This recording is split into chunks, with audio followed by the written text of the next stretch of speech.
नमस्कार साथियों, हमें अपने आप पर, हमारे भारत देश पर गर्व होता था। ऐसा लगता था कि 2014 के बाद और 2014 से पहले भी हम लोग खुश रहते थे।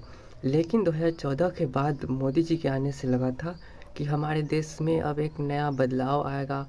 गलत कार्य तो होंगे ही नहीं, बुराइयों का खैर नहीं होगा, गुंडागर्दी या फिर अन्याय जो होती है वो सब नहीं हो पाएगी, उसकी नामो निशान मिट जाएगी। और बहुत सारे सोचने में आता था कि दंगाई लोग ज़्यादा दब जाएंगे, काला धन वापस आ जाएगा। ये सभी सोचने में या सुनने में ये हम लोगों की इच्छाएं बना ली थी। हम लोगों ने आशा की थी। लेकिन यहाँ पे हमारे देश में या फिर पूरे वर्ल्ड में ही एक ऐसा प्रवृत्ति है कि जितना अच्छाई पैर बढ़ाए उतना ही बुराई लोग पैर बढ़ा देते हैं।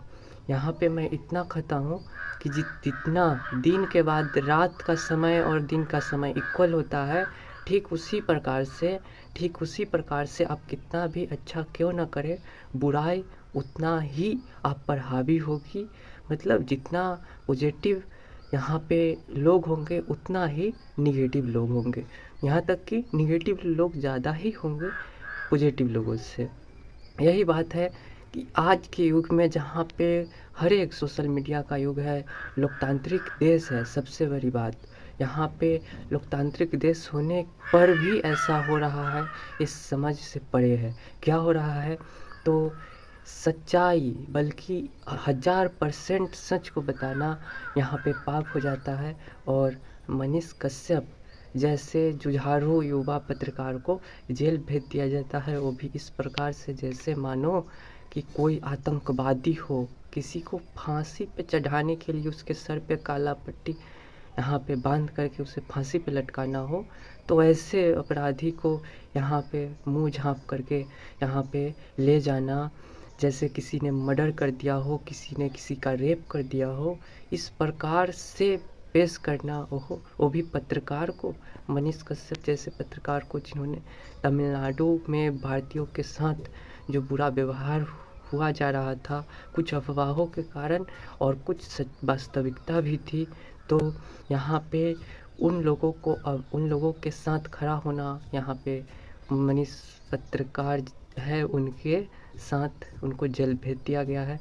तो ये देश में कभी कभी लगता है कि बहुत अच्छा हमारा देश है, कभी कभी लगता है कि आपातकाल से कम नहीं है, कभी लगता है कि यह देश बहुत ही आगे बढ़ रहा है, विश्व में अपना स्थान बना रहा है। कभी कभी लगता है कि यह देश बहुत ही निम्न किस्म का है, बहुत ही निम्न किस्म का है। और यहाँ में जैसे देखिए, बंगाल में कितना सारा आगजनी हुआ।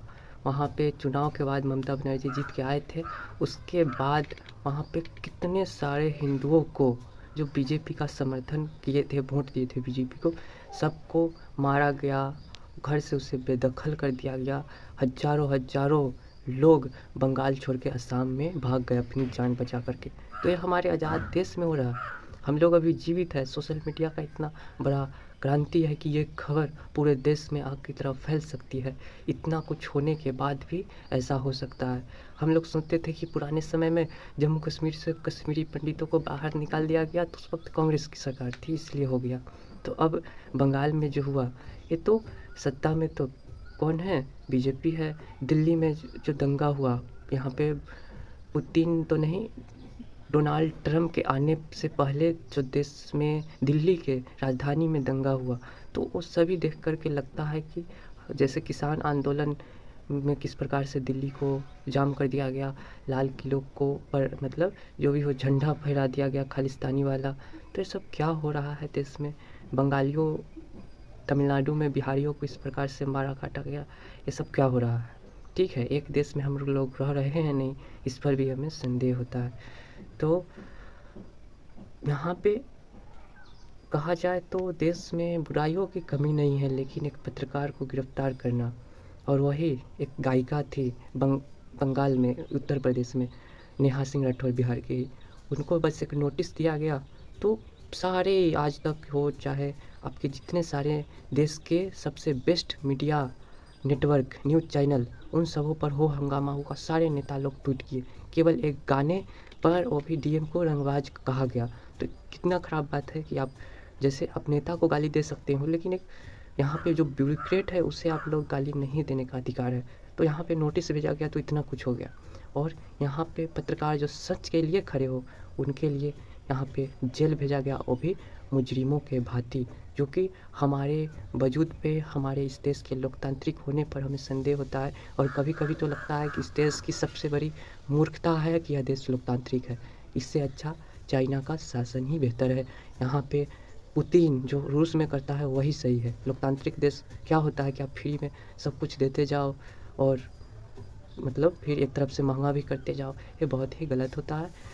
यही सब बातें हैं कि इतना बड़ा आश्चर्य हम सभी को आज के दौर में देखने को मिलता है। बहुत ही बुरा है। ठीक है, नेता लोग क्या करते हैं, करोड़ों करोड़ों का प्रॉपर्टीज ज़मीन खरीद लेते हैं, तो वो सब पाप नहीं है। और यहाँ पे एक पत्रकार जो एक फेक वीडियोज़ को ट्वीट कर देता है मात्र, बस उसके लिए जेल।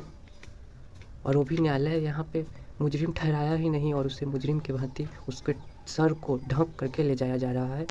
तो यहाँ पे मैं ये कहना चाहता हूँ कि आज जो भी ऐसा कार्य किया गया है, मनीष कश्यप जो पत्रकार थे, वो और भी उनको सफलता मिलेगी।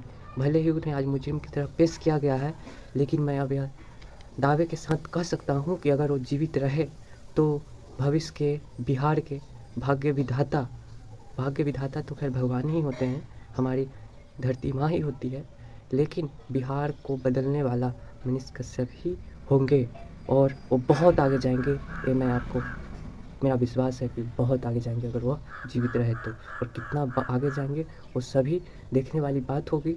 और यहाँ पे इतना सच होने के बाद भी यहाँ पे मैं कमेंट में देखता हूँ तो एक किस्म के नाम के व्यक्ति उनके पर बहुत खुशी हो रहे हैं कि इसको जेल में डालो।